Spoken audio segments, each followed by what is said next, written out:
Hi, I'm BECMI Berserker and welcome back to my channel. There's a foe that all adventurers face that I believe is the most difficult, the most deadliest, and the one that requires the most preparation to face. But it is a foe that is often overlooked, too readily avoided, and generally given little acknowledgement, mainly because of having to face up to it is often seen as unexciting, and to be frank, a bit of a drag. I am of course referring to the most deadliest opponent anyone can ever come up against, and that's Mother Nature herself. We've all been there. The party has set off to the mountains, armed to the hilt with swords, axes and spells. You may even be the kind of group to have made an effort to ensure that you have the right gear. Tents, bedrolls, winter blankets, iron rations and a couple of pack animals to carry it all. But far too often, the fact you can tick all this off is treated as completing nature. It's like, if I spend this amount of gold and carry X, Y and Z, then all is good, and nature can't get me. And in many games that might be fine. That might be the amount of acknowledgement of the environment that the DM requires of their players, so that the real adventure can begin. But I think there is a trick being missed here too often, so I thought I'd cover it in this video, where I'll discuss how to make the environment come alive, and be something that the players have to contend with when making decisions, rather than it being incidental or even a mild inconvenience. First, let's deal with the elephant in the room. Many players find dealing with the logistics of preparing for an adventure a bit boring. They want to adventure, defeat things, win stuff, and many dungeon masters don't want to risk negatively affecting the player's enjoyment with preparations that can seem tedious. However, if a dungeon master is consistent in the use of the environment having to be a consideration, players will adapt, and done well, they are likely to enjoy the tests it brings. In earlier editions of Dungeons & Dragons, these preparations were a major part of things. The Dungeon Master had created an unknown environment for you to explore in. The key word here is unknown. So what were we to do if heading into the unknown? Well, quite simply, try to prepare for every eventuality, be that having access to light in case there isn't any, access to warmth in case it gets too cold, and access to weapons in case of imminent violence. Questing Beast did a great video on this kind of stuff, where he keeps stating that the dungeon is trying to kill you, so you must be prepared for that as much as any encounter with any creature. And I think that's a worthy perspective to carry into the wilderness. Mother Nature may not exactly be trying to actively kill you, but it's survival of the fittest out there, and if you spent your hard-earned cash on a nice shiny silver dagger over some dry rations and get stuck on the side of a mountain for too long, well, you might just begin to rue your choices. Preparing for adventure is still part of the modern game, but it's well documented how resistant to the need for these preparations modern characters can be right out of the gate. I'm thinking of dark vision being the rule rather than the exception, good berry spells, and even resistance to energy types. The natural environment has become something that exists in the background, something easily overcome. In essence, Mother Nature, the one thing that can kill anything, no matter how much training you've had, has been sidelined, quite literally to remain outside of what's happening on the battle map. Let's take a step back for a moment and think about why acknowledging the environment being explored is so important. Let's take a cursory walk through some classic literature. In J.R.R. Tolkien's The Lord of the Rings, the Fellowship is almost destroyed by snowstorms, high winds and precarious snowdrifts, whilst making for the Red Horn Gate to climb over the Misty Mountains, so to avoid going through Moria. Sticking with the cold for a moment, there is the whole Night's Watch thing in George R.R. Martin's A Song of Ice and Fire, and their constant battle with the conditions beyond the wall. And we only have to look at Frank Herbert's Dune to understand the limiting effects of intense heat and minimal access to water. These stories continue to grip readers today, and the most tense moments are when protagonists are thrown to the mercy of the elements. Why are these scary moments?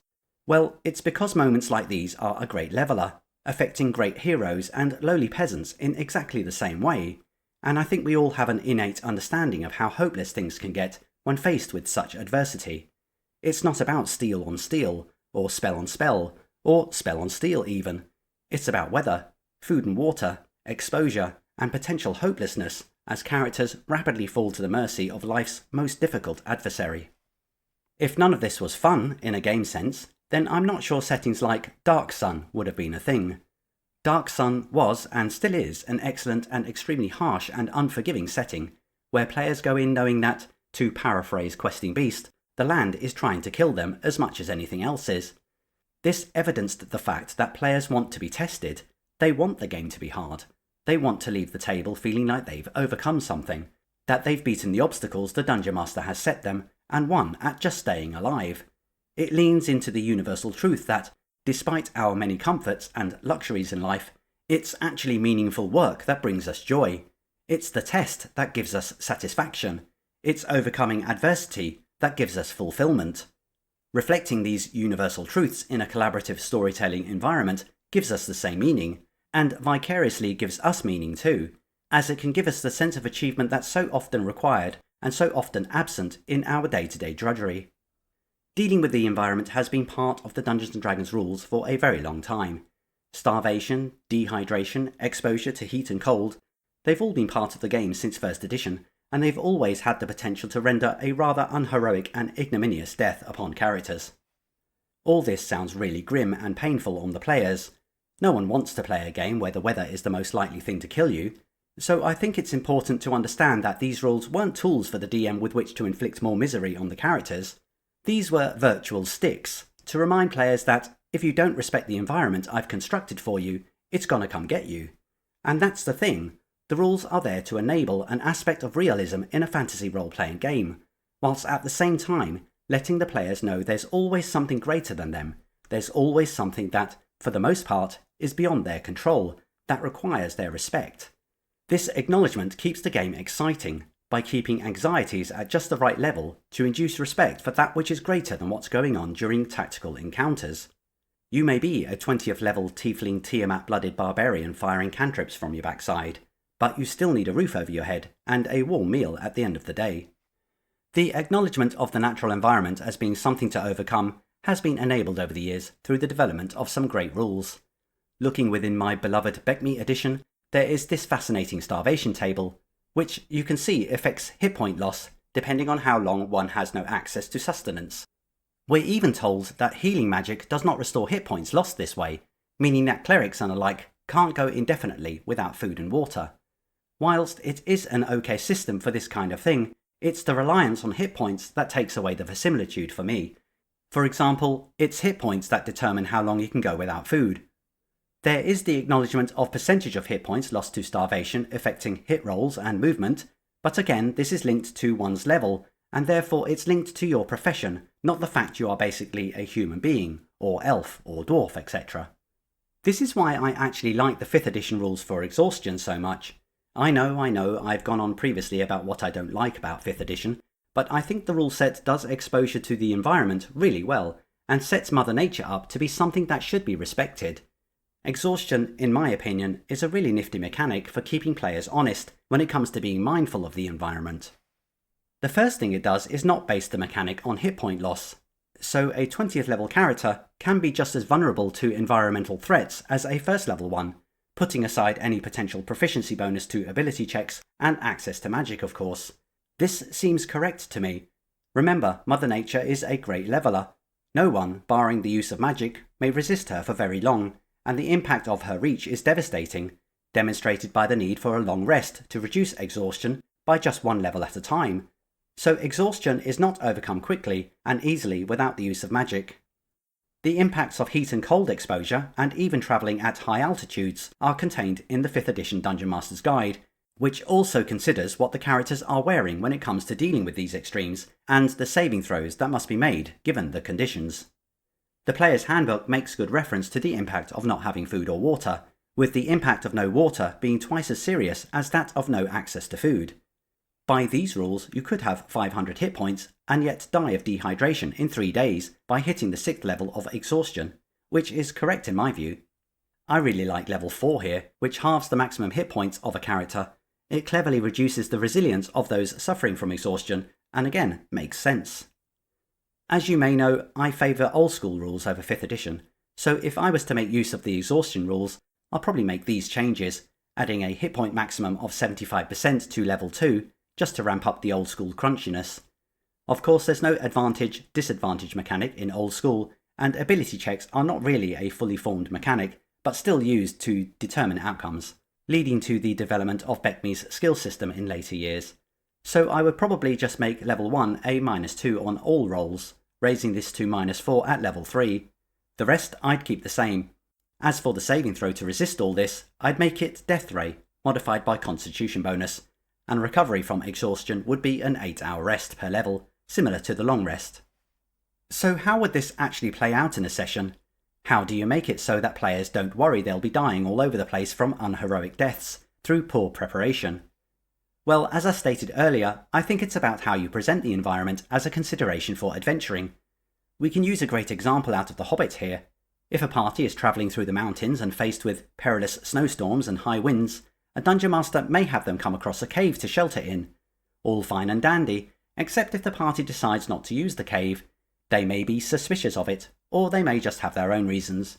The dungeon master can at this point reiterate the terrible conditions, but if they are ignored and the party travel on, I think this is exactly the time to impose the full weight of Mother Nature. And if you insert some probability that the party get lost and are unable to make their way back to said cave, they can be in real trouble. This kind of decision making is akin to charging into battle without thinking ahead. It can get your character killed. So I don't think there is any valid complaints here if the party end up failing their saving throws and finding themselves becoming part of the permafrost. The same can be said for taking risks in the desert. Some players may be in situations when they are up against an in-game schedule and might decide to press on across a dune-spotted landscape rather than rest. Again, the players have been offered a safe choice, but decide on taking the riskier path, so put themselves at the mercy of the land, and with the possibility of being lost, they could be found hundreds of years later as desiccated mummified husks. But consider the opposite outcomes of these scenarios. Both parties take the risk, encounter hardship and near death, but somehow overcome it, through lucky rolls or clever play. They will have faced a very different foe that required a very different way of thinking. A way of thinking that required persistent interrogation of the DM's description of the environment, such as this example of the party in the snowstorm. So you said the ledge swings round to the east and there is a precipice overhead. Yeah, it's quite precarious though. The ground is quite slippery because of the ice and stuff.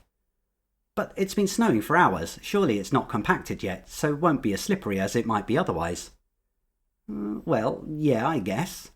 And you said the wind was coming from the south, right? So if we continue round the ledge to the east, we'll be out of the worst of it. The mountain will be protecting us. And we'll also be under the precipice, so have some rudimentary shelter. Okay, you're right. Let's see how we deal with this. So through some lateral thinking and some picking apart of the Dungeon Master's description of the environment, the story has been served. The party are not out of the woods yet, but the constant requirement for their attention to get them out of the mess they're in is what might save them eventually. The same kind of attention to the environment that would be needed in a real-life situation. It's survival mode, and the brain is looking at anything for solutions. And honestly, if you have ever run through a similar scenario to this, the players get really agitated, in a positive way, to try and beat the environment. And when they pull it off, the relief is palpable. They know how vulnerable their characters are to those exhaustion rules, which can be the proverbial slippery slope. So when nature has been overcome, it's something of an achievement. And this is why we need to think a little differently about the effect of nature and the environment on our games. Think about some real-world adventurers for a moment. Sure, we remember the odd battle commander here and there, but what about Magellan, finding the route to the Pacific, or McClure, finding the Northwest Passage? There's Livingstone's traversing of Africa, Hillary's climbing of Everest, and Amundsen's reaching of the South Pole ahead of Shackleton. We hear very little of any hostilities they might have faced during these journeys, because the accomplishment was facing off against the environment, against Mother Nature herself. It's the pitting of wits against this kind of adversity that is kind of missing from many games. And it's certainly my belief that introducing a perilous and actively dangerous, i.e. normal, environment to your campaign can only improve it. Remember what I said earlier. It's the test that gives us satisfaction. It's overcoming adversity that gives us fulfillment.